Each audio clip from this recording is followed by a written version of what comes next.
This conference will now be recorded.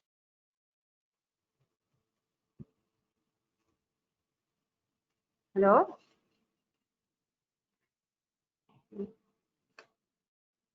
ఎంతమంది ఉన్నారు? Hello, anybody? Pawan Kalyan. Good morning, ma'am. Good morning. So shall I start the class? Yes, ma'am. Okay. So I have started an examination of gastrointestinal system. So I have completed the history taking and the general examination. In general examination also I want to show some pictures to you. So this is a nutritional stat, wasting. You can see that boy, so emaciated. So emaciated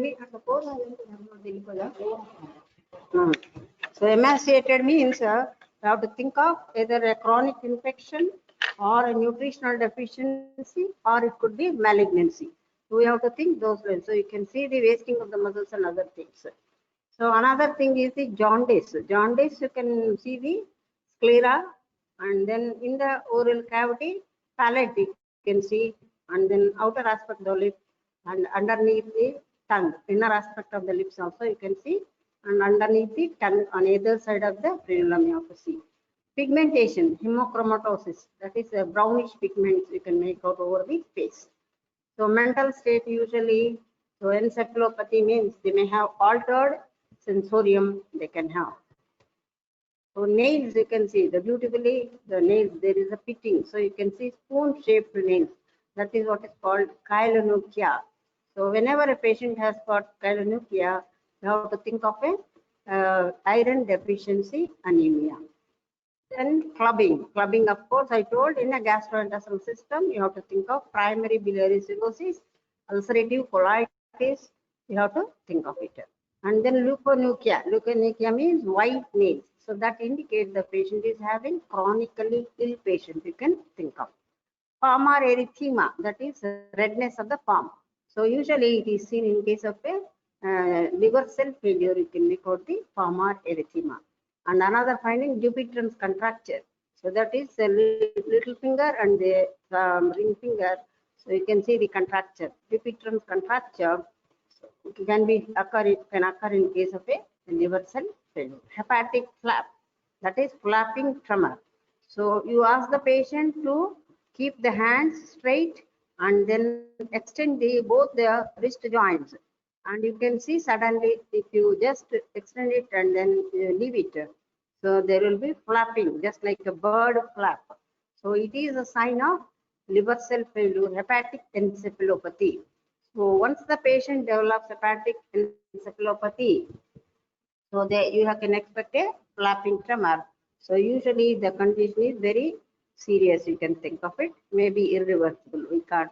So in any patient of hepatic encephalopathy, we should not wait till the patient develops the hepatic flap. So another condition where you can get a flapping tremor is the renal failure. Renal failure also patient can develop the flap. So this is a slide showing palmar erythema, so redness. So usually you will find in alcoholics sometimes. So palmar erythema, Dupuytren's contracture, already I told you, it is the ring finger and then little finger, you can see the contracture. That is Dupuytren's contracture. These are all the signs of liver cell failure. Then spider navy. Spider navy means the arteriolytic lesions, the central vein. You can see the central vein and periphery there will be radiating veins. So if you put your pointer, the pen, if you put it over the center, so there may be blanching sign. So that is what is called spider navy. So this can occur due to the hepatic failure. This indicates there is a hormonal imbalance when there is a liver cell failure there, you can make out. And these things you will find above the nipple. So that is superior vena cava drainage area. You can see the neck and then just above the nipple, you can find the spider navy. And then bruising tendency. So bruising, in the slide you can see red spots are there over the forearm, also forearm, upper arm. So these are all the signs of liver cell failure. In liver cell failure, So that indicates patient is having a bleeding manifestations. So that is due to the deficiency of coagulation factors and also the vitamin K deficiency. This can produce the bruising tendency. A wasting of the muscles you can make out, and that is due to protein deficiency. The patient can develop the wasting, as in case of cirrhosis of liver, hyperproteinemia, later leading on to wasting you can make out. Scratch marks. So scratch marks indicates patient is having irritation and then itching sensation, and he will be scratching. So that indicates there is a chronic cholecystitis. So this is due to the increased bile salts in the circulation, which can produce the itching sensation, later scratch marks. So any patient with jaundice comes with the scratch marks, we have to rule out the obstructive jaundice. Next, conjunctival pallor. So in the down slide, you can see the conjunctiva are very pale. That indicates there is a anemia. And the sclera, you can see the next phase showing yellowish discoloration. So that is due to jaundice. You can make out. Iritis, that is a in the case of cornea, KF ring. So we can't see by just examining with ophthalmoscope or with the naked eye. So this is seen with a split lamp. We have to examine. So brownish ring. So that is a copper deposition. That is a KF ring or Kaiser-Fleischer's ring in an young individual. Copper metabolism, that is Wilson's disease. You have to think of that is a brownish. The arrow showing the brownish area. This is a KF ring. So that you cannot see with your ophthalmoscope. You have to see with a slit lamp. You can make out. And then next thing is the xanthilesma. That is in case of primary biliary cirrhosis because of increased cholesterol and other things. So patient can develop the xanthilesma, that is nodular lesions you can make out. And another thing is a parotid enlargement. In case of a chronic alcoholic, you can see the bilateral parotid enlargement you can make out. So by parotid enlargement, in this slide you can see there is an enlargement of parotid you can make out. And xanthilesma, I told you, the yellowish nodules on the inner aspect of the lids, upper eyelid. So this is suggestive of hypercholesteremia. Even lower lids also showing. So these are all the important things. So when you get a general examination, if they are present, they are of definitely they are of specific importance for this. Next, breath. So breath is Peter hepaticus. Peter hepaticus is due to the amino acids which are liberated through the lungs if they are exhaled. So the smell will be Peter hepaticus. This is also one of the sign of a liver cell failure. So you have to see the lips angular stomatitis. On either side you can find reddish lesions and which are painful. So painful indicates that is riboflavin deficiency. That is angular stomatitis. If they are not painful, you have to think of other conditions. You have to think of it. In case of syphilis, syphilitic ragates, so they are painless. So nutritional deficiencies, they are painful. Angular stomatitis because of the involvement of the vitamin deficiencies. Ulcerations, you can see. So on either side, you can make out that this is a black. This one showing angular stomatitis, and then the Creutzfeldt-Jakob syndrome, that is a dry and then brownish pigmentation you are able to make out. In case of a connective tissue disorders, you can see, and any ulcerations are present or not. Gums, you have to see whether there is any inflammation, gingivitis, bleeding. Usually gum bleeding indicates vitamin C deficiency, or in case of hematological malignancies also, patient can have bleeding, or in case of phenytoin toxicity. So these are all the conditions where the patient can have gingivitis and bleeding. Candida albicans. So candida means whitish or precipitates. You can make out curd-like precipitates. So which are seen in case of a fungal infection, candidiasis. Commonly it is associated with the immunosuppressive disorders. Like diabetes can be there, or HIV. This is the most important thing. So immunosuppressed individuals, you can make out a candid lesion over the tongue, mucosa you can make out. Pigmentary changes, already Creutzfeldt-Jakob syndrome, there are black pigmentations you can see. And then tongue atrophic glossitis. So usually a glossitis, atrophic glossitis you can make out in case of neurological disease, or smooth bald tongue in case of iron deficiency anemia. If the tongue is red, So then you can think of glossitis. Glossitis is one of the sign of vitamin deficiency, vitamin B12 deficiency. So you can make out, or even B2 deficiency also. If patient, you can see the glossitis, reddish tongue, magenta colored tongue, you can see. And then furring of the tongue, this is a common thing you can make out. Atrophic glossitis, smooth ball tongue, indicates iron deficiency. Oral thrush, so next is showing oral thrush, that is typical of a candida, oral candidiasis, which is a sign of either associated HIV or immunosuppression. You have to think of. So not only the tongue, even esophagus and other things are also involved. Usually the patient complains of pain, dysphagia, and also there will be the symptom when it extends into the esophagus. Next, anatomical. So coming to this, so this is the oral cavity examination. Next, abdomen examination. So while you're examining the tongue of the abdomen, you have to fully expose the abdomen.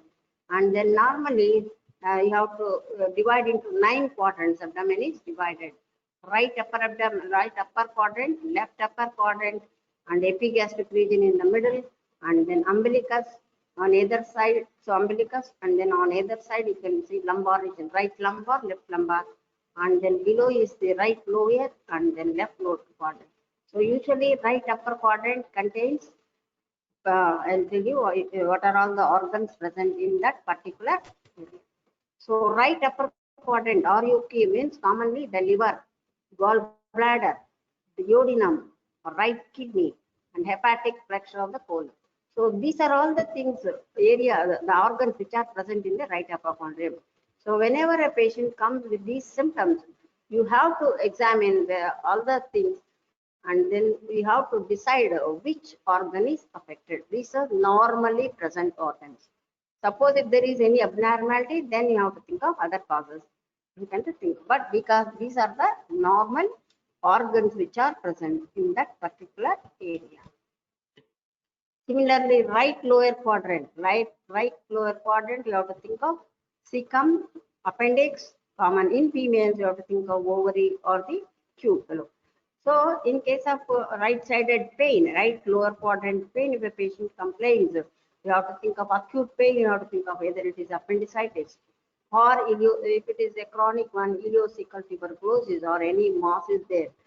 In a pregnant lady, you have to think of any mass, tubo-ovarian mass, or in acute condition where patient married and having 1 month amenorrhea, and then if you find tenderness and other things, you have to explore the ectopic gestation. These are all important things you have to think in the right lower quadrant.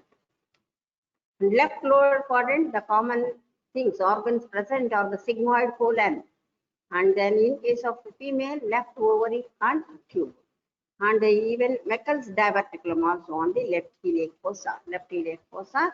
So usually carcinoma colon, or in case of amoebic colitis or IBD. So in all these conditions, you may find the tenderness may be there or mass can be there.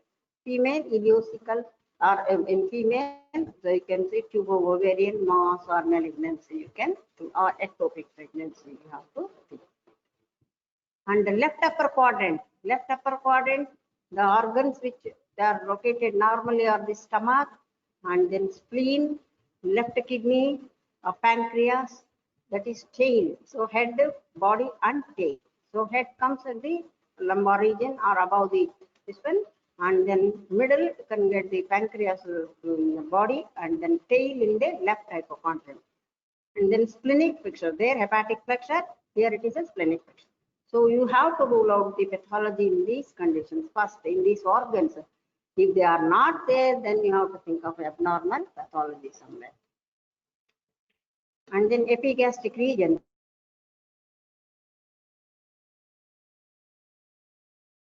That means in between the left and right hypochondrium, that is the middle, is the epigastric region, where mainly it is occupied by the stomach, pancreas, body of the head and body, in the this one, and aorta. So any swelling in the epigastric region, you have to think of it is originating from the stomach. Carcinoma, stomach is there or not, any tumor, benign or a malignant tumor, you have to think of it. Or there any obstruction? So gastric outlet obstruction also you can think of it. A pancreas, of course, mass in the pancreas, in the body or in the head. So carcinoma of the head of the pancreas, or body, or any cyst. So you have to think in the, you can see in the epigastric region. So in the aorta, so usually in case of elderly individual, an aneurysm of aorta. So any pulsatile swelling in the epigastric region, first you have to look, is it from the aorta or is it a transmitted pulsations from the stomach, when any tumor is pressing over the aorta. So then also you can see the pulsations. So is it transmitted pulsation or is it an expansal pulsation? By this you can differentiate, is it an aneurysm or a tumor pressing over the aorta. So that is the important thing you have to remember in the epigastric region. These are all the things you have to rule out. And the landmarks of the abdomen, already costal margins, then umbilicus at one level, and then anterior superior iliac spines. If you draw all these lines and vertically the midclavicular line, so you can get the 9 quadrants you can get. And the rectus abdominis on either side you can draw. So these are all the landmarks of the abdominal wall, and to differentiate the various sites you can get. Now you have to examine the abdomen proper. So when any system examination abdomen, we have to examine inspection, palpation, percussion, and auscultation. Some special tests are also there. So usually they are on the surgical side, we will do it. But mainly these are all the things we have to examine. Under these headings only you have to examine the abdomen proper. So inspection. So what are all the things you have to examine? So you must fully expose the abdomen and then see what is the appearance of the abdomen. Is it flat? So flat or scaphoid. This may be normal. Scaphoid usually indicates ill-nourished individual. So ingrown abdomen, scaphoid can be there. Flat abdomen. And then distended. So whenever you find a distended abdomen, you have to see, is it a uniformly distended or localized particular area? Suppose if there is a swelling in the right hypochondrium, so you have to think of liver or in the gallbladder. Left side means spleen. So lumbar region means kidney swelling. And right iliac fossa, left iliac fossa, you have to think of organs already I have mentioned. Any tumor is there or anything. In a female, cubo-ovarian mass or a malignancy, you have to think. So like that, so uniform distension means the accumulation of, so 5 F's. What are these? First is it fluid, flatus, fetus, feces, and then fat. So these are the 5 contents, 5 F's, which can produce the uniform distension of the abdomen. So localized distension indicates the particular organ which is enlarged, which is produced this. So distended. And then is it symmetrical? That means abdomen distension is symmetrical or not, bulging. And then once you find that, you ask the patient to take deep inspiration and expiration with open mouth, and then see whether the abdominal quadrants are equally moving with respiration or not. You have to make it. And then you see for the pulsations. So usually the pulsations seen in thin individuals in the epigastric region is the aortic pulsations, you can see. The other things are pulsations, it's difficult to make out. And one more thing, peristalsis, visible peristalsis you can make out. So you can see visible pulsations, then scaphoid or flat in the young individual, and then distension of abdomen you can make out. And standing at the foot, you can see the anterior abdominal wall, whether they ask the patient to take deep breath and then see how it is moving. So usually the movements are restricted when there is a gross ascites or morbid obesity is there, or when the patient has got acute abdomen where there is a severe pain is there. So then also the movements of the abdomen may be restricted. And the global, already I told you, abdominal enlargement, fluid, fat, flatus, feces, and fetus. So these are all the conditions where the patient can have a generalized distension or a global distension of the abdomen. Okay. Localized, say the gallbladder. So you can see the space. So you can find a localized. So like that, aneurysm is there, you can make out. So like that, usually localized indicates a particular organomegaly which is present normally in the area. You have to think of it. So, and then next you see the pulsations, and then next thing is the, after that, visible peristalsis present or not, and any engorged veins present over the abdomen. You can see the lateral thoracic vein on either side. You can make out. So usually that is a sign of a portal hypertension. In case of cirrhosis of liver, if you find distension of abdomen, and along with that, if you find engorged veins on either side, so usually it is suggestive of a portal hypertension. So when you are able to see the engorged veins, you ask the patient to stand or sit. So then the veins will be prominently visible. So that is the method by which you can demonstrate the engorged veins you can make out. Pulsations, already I told you, that can be seen in aortic aneurysm. You can make out the pulsation, or any mass, usually stomach, pressing over the aorta, so can also produce a transmitted pulsations. And that can be felt by palpation. You can make out. So next thing is, so this is aortic aneurysm, where you are seeing the lump. You are able to make out, is it not? So that is typical of the aortic aneurysm, where you can see the pulsations. Later, by palpation, you can make out expansile pulsation. So how to make out an expansile pulsation means, over the swelling, you have to keep your two fingers, index fingers, and then for every pulsation, the fingers will be diverted. So that is typical of a trans pulsation, usually expansile pulsation. So that can be seen in case of an aneurysm. Whereas transmitted pulsation means, if you keep your fingers over it, and then only there will be lift of the fingers can be there. So that is transmitted pulsation. So any engorged veins you can make out, and then any discoloration. Discoloration usually in case of acute hemorrhagic pancreatitis, you can see the gray turnus, whatever you call it. So where you can greenish patches over the plants you can make out, and then pink colored striae. These are what are called striae. So if they are white, that indicate they are of chronic distension. It indicates that is a chronic distension of the abdomen. And then if it is reddish in color, that indicates the Cushing syndrome. If it is black color, that indicates stria gravidarum. So usually that is seen in pregnancy because of the ACTH normal melanin deposition can be there, and the blackish striae you can make out. So striae are present in the lower part of the abdomen, you have to see, and striae pink or black or white, you can definitely you can tell. So in a male, if you found any striae, in the female, of course, because of repeated pregnancies and the distension of abdomen, the striae may be normal. But whereas in a case of male, if you find striae, that means the patient had distension of abdomen of a longer duration. What is the cause for the distension? We have to evaluate. Next is the umbilicus. So umbilicus is it usually it is centrally placed between the zyphisternum and then pubic symphysis normally, and then if it is shifted downwards, that indicates there is a fluid accumulation, that is ascites.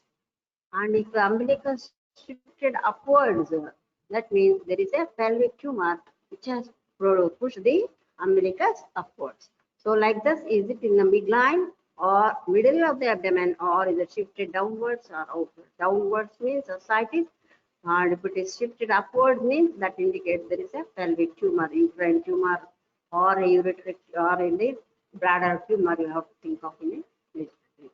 And then sunken or protruded. Protruded usually indicates there may be umbilical hernia. You have to think of it. So once you find the umbilicus is protruded, so you have to test for the cough impulse. On inspection itself, you ask the patient to cough, and if this expands and cough impulse is present, that means it is definitely a umbilical hernia. You have to think of.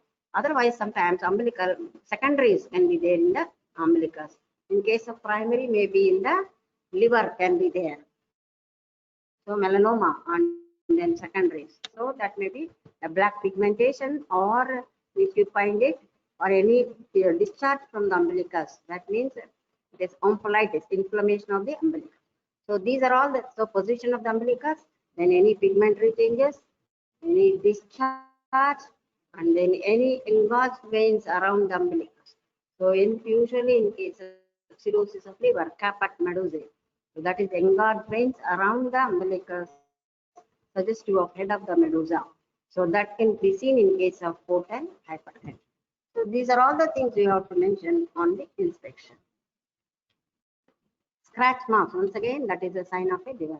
Already I told you, chronic stria can be due to pregnancy, obesity, chronic ascites, or rapid weight gain. Cushing's syndrome, the stria will be purplish in color. The purple stria indicates pregnancy means stria gravidarum, that is black color, we can make out. And ecchymosis. So this is the periumbilical, that is Cullen sign, that indicates acute hemorrhagic pancreatitis. If it is seen in the flanks, Great Turner sign. So they are in case of over the iliac fossa. If you see this ecchymosis, you have to rule out the hemorrhagic ectopic pregnancy, ruptured ectopic pregnancy. That is a very important sign you can make out in case of ruptured ectopic pregnancy. So this is Great Turner sign. This is ecchymosis of the flanks. You can make out retroperitoneal hemorrhage, such as hemorrhagic pancreatitis. You can see the Great Turner sign. So these are the engorged veins over the abdomen. So around the umbilicus, that is a caput medusae. These are on the lateral side, on the next film showing lateral side. So once you find engorged veins, you ask the patient to stand and then see the direction of flow. So you have to keep your 2 fingers apart and then you completely empty the vein. And then first you remove the upper one and then see how the blood is flowing. Suppose if you are not finding anything, then again you empty the vein and you remove the lower finger. So then that will give you the direction of flow. So usually in case of portal hypertension, so normally it is away from the umbilicus.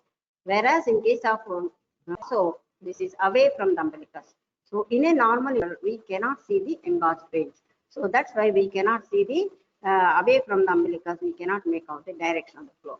Only when there is a enlarged veins are there, as in case of portal hypertension, so you can make out the direction of flow is away from the umbilicus. That means from the umbilicus upwards. So the flow is above umbilicus above upwards and then below downwards.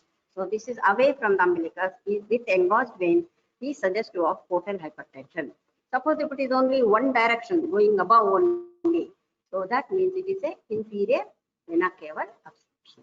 So like that, the flow of direction can give you a clue. Is it a inferior vena cava obstruction or is it due to the portal hypertension? You can make out. So the ascertain. So this is the way you have to keep 2 fingers, empty one side and then see how it is getting filled up. And the next thing again you empty, you remove your fingers and empty the vein and then see you block the above and then see the direction of the flow. You can make out. So this can give you a clue whether it is the patient is having inferior vena cava obstruction or is it due to the portal hypertension. So IVC obstruction. You can see the reverse flow and then you can make out these things. So IVC obstruction, you see the direction is upwards only. So you can see the engorged veins also you are able to make out. So this is a superior vena cava obstruction. So if you see this type of engorged veins over the chest wall, so that means it is a superior vena cava obstruction. So usually a malignancy you have to think of a mediastinal tumor like a bronchogenic carcinoma or any mediastinal tumor you have to think of. Whenever you find engorged veins over the chest wall, you have to examine. So this is caput medusae. You can see the head of the tentacles like this. So similarly, the tentacles, caput medusae, that is tentacles you can see. So the head resembling the head, the umbilicus is the head and then surrounding is the tentacles. So this is caput medusae. So that is the sign of a portal hypertension. But you can't see in all cases we are not able, we may not be able to see the finding. So caput medusae you can see typically around the umbilicus. You can, this is a very rare sign you can make. And the areas already I told you. So what are all the areas? And then if you find any lump or enlarged swellings are there in the midline, so you have to think of if there is already patient underwent some surgery and then having hernia, you call it as incisional hernia. Suppose patient has not underwent any surgery, but patient is having a hernia, that you call it as because of the muscles function is less, so not weak muscles are there. So abdominal muscle weak, so the patient can develop the hernia. That is what is called ventral hernia. So ventral hernia is a congenital one, whereas in case of hernia, incisional hernia is an acquired one because of your incision. So the muscles are weak and then patient can develop with repeated cough or strain. So can develop the hernia. So visible pulsations, I told you already. So you can see more conspicuous in the thin individual than in the fatter. Greater in old people than in the young because of atherosclerotic changes you can get it. So increased in thyrotoxicosis, hypertension, and aortic regurgitation you can make. Aortic aneurysm also you can make out over the epigastric region. You can make out the expansile pulsation. So visible gastric peristalsis. So you have to differentiate. Once the patient has got pain, the patient himself will tell after taking the food, I'll develop some swelling and it is moving over the abdomen. So that means you have to exclude the presence of peristaltic waves.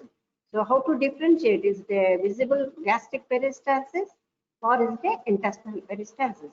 So usually gastric peristalsis you can see in the epigastric region, and then seen in case of neonates, that is due to congenital hypertrophic pyloric stenosis.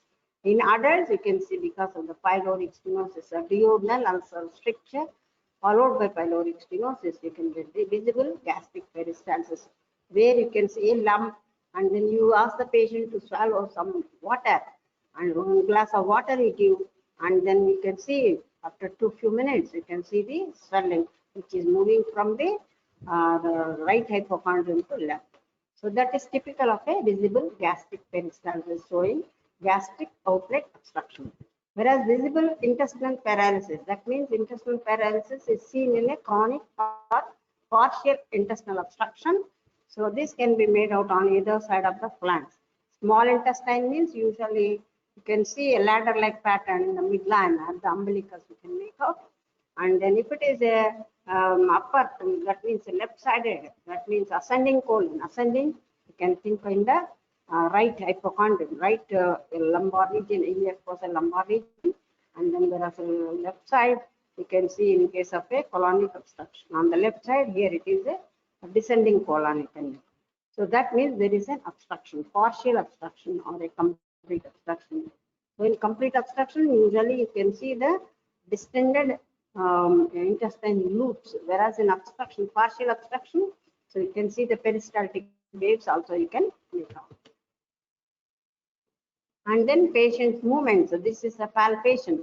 So palpation, so I told you already, you have to keep your hand warm, and then you must tell the patient that you are going to examine the abdomen. And the next thing is that the patient's knees should be flexed so that patient is relaxed, and then he has to turn his face to one side and then ask him to take breath with open mouth. So then you put your hand, and then in the history itself you will ask where the patient is having pain abdomen. So the site with where he is having pain, it should be examined in the last. And so you must palpation, gentle palpation, and then you should not poke your fingers with your nails.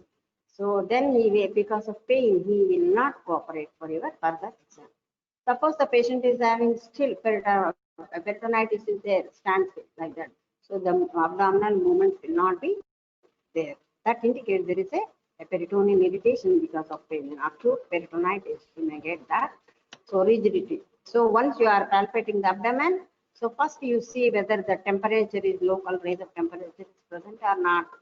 Then you feel the any tenderness present or not. Then any rigidity or a guarding. So the difference between rigidity and guarding is voluntary. Suppose patient is having stress, so he is afraid, anxiety. So then he may keep his abdomen tense.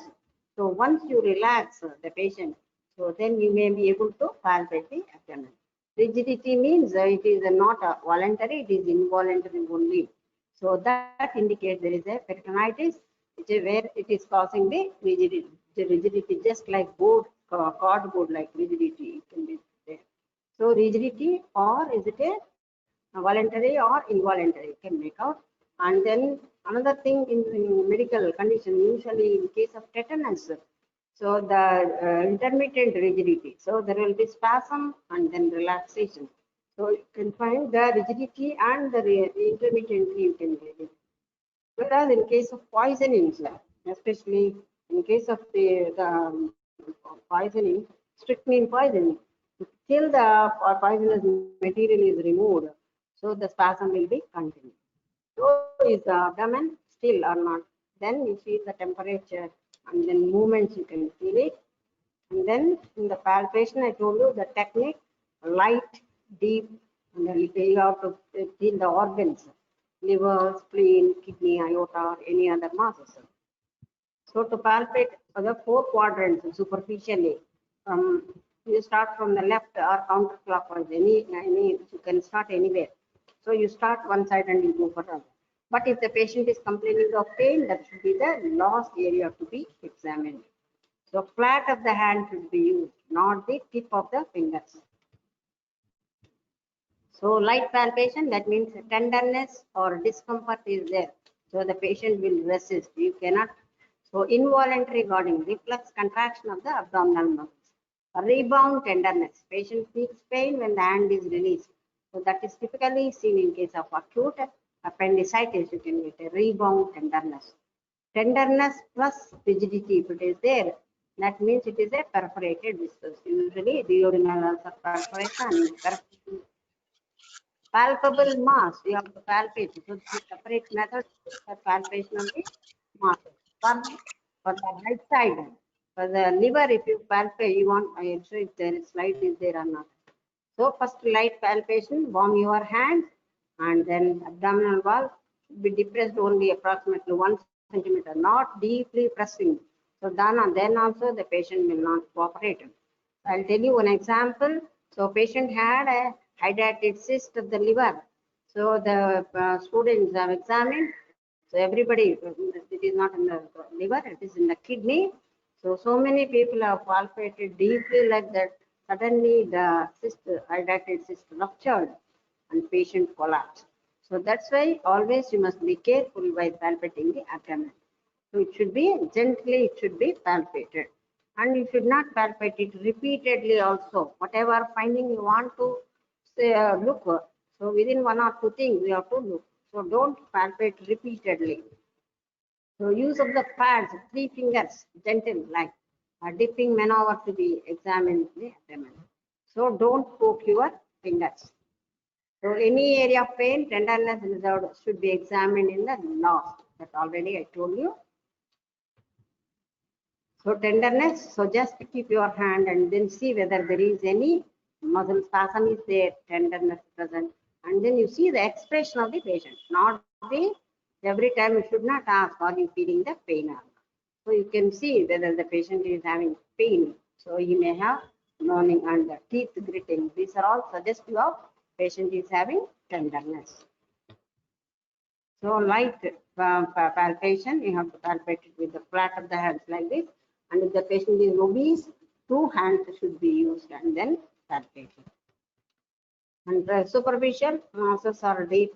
So this is useful when there is a mass, whether it is intra-abdominal or is it a extra-abdominal. That means intraperitoneal or intra-abdominal. So that is leg raising test. So leg raising test, if it has the intra-abdominal mass will be less prominent. Whereas if it is present in the wall of the abdominal wall, abdominal muscle or say any fat, any fascia like that. So if you raise the head leg raising or leg neck raising, so that become prominent. It is in between the muscle. If it is in the intra-abdominal, so the mass will be less prominent. So by this you can make out whether it is the intra-abdominal mass or the intramural. That means it is in the abdomen. Is it in the abdominal wall? Next comes the deep palpation. So deep palpation, you have to use the entire palm. You have to use it 1 or 2 hands. If the patient is obese individual, so then you can use 2 hands can be used. So we have to use the palm or surface of the fingers on the hand, and then ask the patient to take deep breath and then see palpate like that. So you have to palpate it like that, and then for the palpate deeply with the finger pad. Do not dig in with the fingertips. Then deep palpation means you have to keep your both hands, and then for the abdominal muscles or a deep tenderness, you can palpate. Two-handed technique.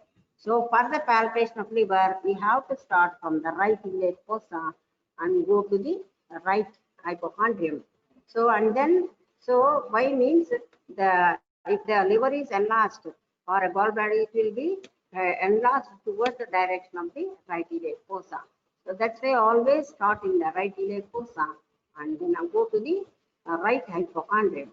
And then in right hypochondrium, so when the patient takes a deep breath, so with each breath, so the organ, the liver will be moving down and up. The swelling moves up and down because it is connected with the diaphragmatic muscles. So you ask the patient, take deep respiration, deep inspiration and expiration. The mass will move. So that indicates that it is a liver or hepatomegaly. You have to think of it. Suppose if it is a globular swelling at the 10th costal cartilage, so that means it may be a gallbladder.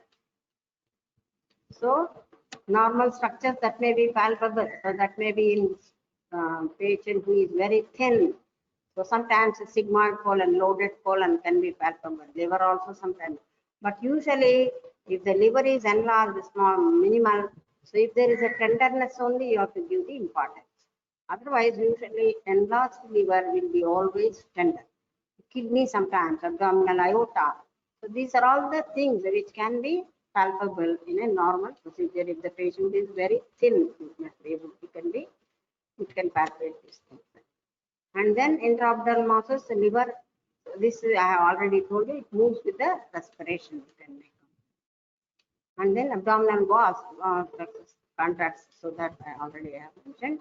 Any paraumbilical nodes, that is a sister Joseph nodule, so that indicates there is a malignancy.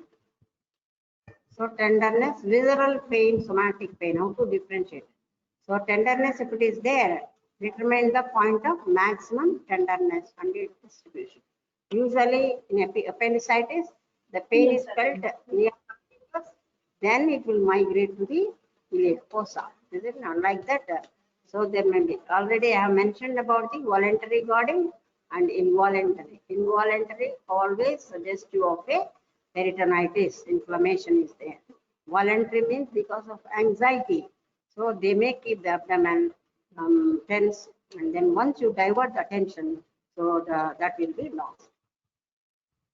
Board-like rigidity. So this is like board-like rigidity is seen in the spasm of the abdomen mainly due to peritoneal irritation, as in case of peritonitis. Now, how to palpate each organ? So liver palpation.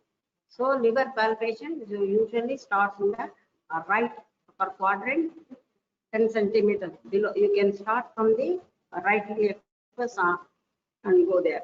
You can palpate it. It moves with the respiration. Once you are able to palpate the liver, what are all the things you have to look for?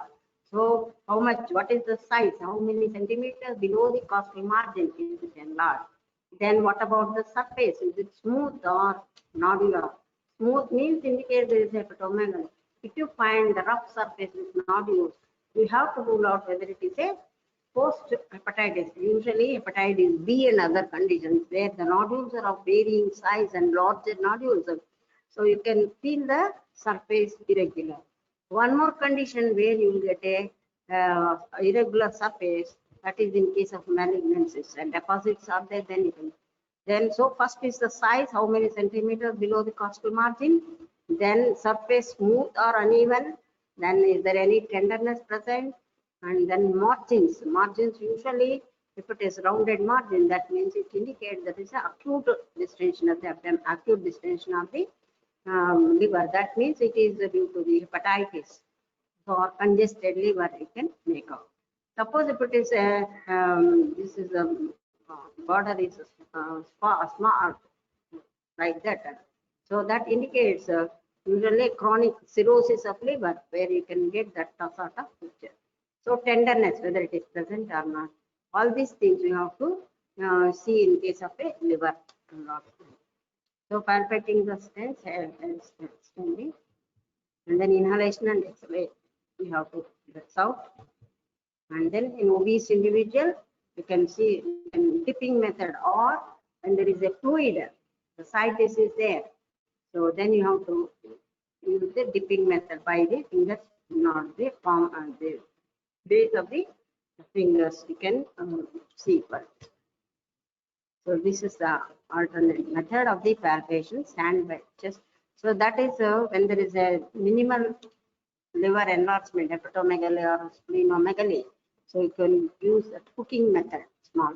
So if there is a classical method is one, and if the patient has got obesity, then obese individual, you have to deep palpation by using your 2 hands, you have to use it. And then if the spleen or liver is a small size, so then cooking method. And if there is a fluid is present, distension, because ascites is there, then dipping method you have to use. These are all the various methods of palpation. And I told you, you have to start from the right iliac fossa and examine. Whereas for the spleen, you have to start from the right iliac fossa and go to the left. So liver is palpated, all this already I told you. So you have to see how much is enlarged, you have to measure it. Liver span, so that how to look for liver span is, so you have to percuss in the midclavicular line from the second space, and then in which space you are getting done, like 4th or 5th, you have to mark out.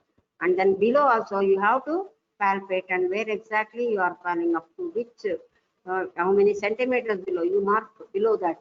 And if you join both the points, that will give the liver span.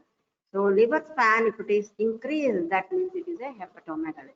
If it is decreased, that means there is a fibrosis, usually in case of a cirrhosis of liver or massive destruction of the hepatitis, fulminant hepatitis, the span may be reduced. And consistency, is it a soft, firm or hard? Soft means congested liver or acute infection, you have to think of it. Whereas if it is firm means usually indicates a cirrhosis of liver or any infiltrative disorders you can make out. And if it is a hard, that means it is a malignancy. Any nodules are there. So nodules usually suggest it can be hepatitis B, post-hepatic nodules, or it can be secondary. And pulsations, hepatic pulsations, you can get in case of tricuspid regurgitation. So for this, what you have to do is you keep one hand over the lower part of the chest and another over the hepatic liver area, and then you palpate for the pulsations. Pulsatile liver. Hepatojugular reflex. This is important to make out in case of a right-sided heart failure. So you press over the right hypochondrium and then for few seconds, and then see there is a rise in the column, venous column in the GVP. If it is present, definitely it indicates there is a right-sided heart failure. Suppose if there is any obstruction in the jugular vein, so then you may not get this hepatojugular reflex positive. Spleen palpation. Next, these are all very important. So how you have to examine, that is very important. There the examiner will also observe how you are palpating for the spleen or liver, whatever it may be. So seldom it is not, unless it is 2.5 to 3 times is enlarged. Spleen is usually not palpable. So he has mentioned COPD, that may not be correct. So you start from the right iliac fossa and go to the left hypochondrium, and then ask the patient to take deep inspiration and expiration. You can feel the spleen. So spleen palpation upward. So spleen, if it is enlarged, it will the direction is towards the right iliac fossa. And then you cannot, another thing by palpation, you have to, if you introduce your fingers below the costal margin, If it is due to spleen, you cannot pass your fingers. Insinuation of fingers is not possible. So one is direction, and also direction, this is mainly to differentiate with a kidney or a spleen. So spleen always it moves towards the direction of the right iliac fossa, whereas kidney it may either come anteriorly or posteriorly or above or downwards. Usually the kidney swelling will not cross the midline. That is the important thing you have to remember. Whereas splenic swelling will cross the midline. So there are some exceptions. So upper pole tumor is there, then you may find crossing the midline. Usually the kidney swelling will not cross the midline and then bimanually palpable. So that is the important thing you have to differentiate. So this is a big spleen they are demonstrating. False spleen, this is another. So spleen direction I have told you. So by this, and even you can make out in a moderate spleen, splenic knots can also be palpable. Whereas in the case of mild swelling, you may not, mild splenomegaly, you may not get the splenic knots. So kidney palpation. So this is bimanual palpation. So one hand you give anteriorly and another posteriorly, and in between you press it and then you can feel the kidney. So usually kidneys are enlarged in case of mainly the tumors, so any cyst, polycystic kidney or any tumor is there. So then you can feel the enlarged kidney. So ask the patient to deep breath and then feel for it. So this is the way for the examination. Palpation of aorta, of course, first palm is placed over the epigastrium to locate the pulsation. And then you can press it and then pulsations are palpable or not. Special examination, Murphy's sign, McBurney's point, Rosing sign, Sway's sign, obturator sign. So rebound tenderness, these are all usually you can examine in the surgical side. Just I'll show you. So McBurney's point. So Murphy's sign means in acute cholecystitis. So hand is at the middle of the inferior border of the liver. So you ask the patient to take deep inspiration. Then suddenly patient experiences pain. He stops breathing. So then you can see that is a Murphy's sign. So the pain also can be radiated to the right supraclavicular region, so right shoulder. So then McBurney's point, so tenderness between the midpoint of the line, that is right anterior iliac crest and umbilicus. So there is tenderness, that is a McBurney's point, where there is even coughing or so can also produce pain.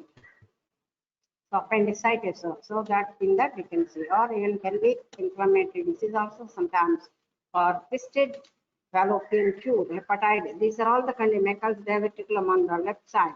You can get this sign positive.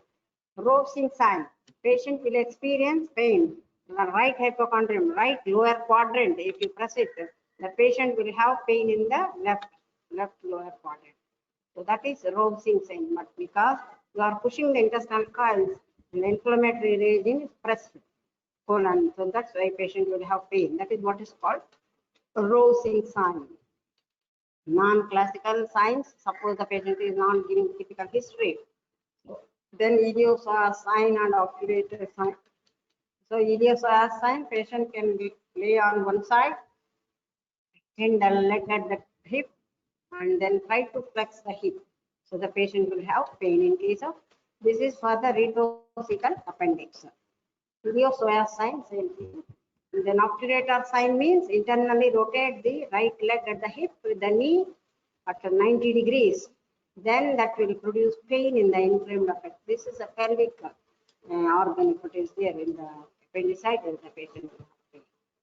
So this is anatomical representation. You can do it. A rebound tenderness. So once you press it and suddenly release, the patient will have pain. So this is usually seen in case of a peritoneal irritation in case of appendicitis. So costovertebral tenderness. So that is in case of hydronephrosis. So you can see the tip of the cornea and the 12th rib. If you press it on either side, on the side of the muscle, so erector spinae muscle. So then the patient will have tenderness that indicates there is a inflammation of the pyonephrosis or hydronephrosis. Okay, or you can just put pain. You can produce it pain by tapping, and then also patient can feel. Thank you very much. So I'll tell you in the next class about the examination of percussion and auscultation. Any doubts you can ask me. Okay, thank you.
Madam,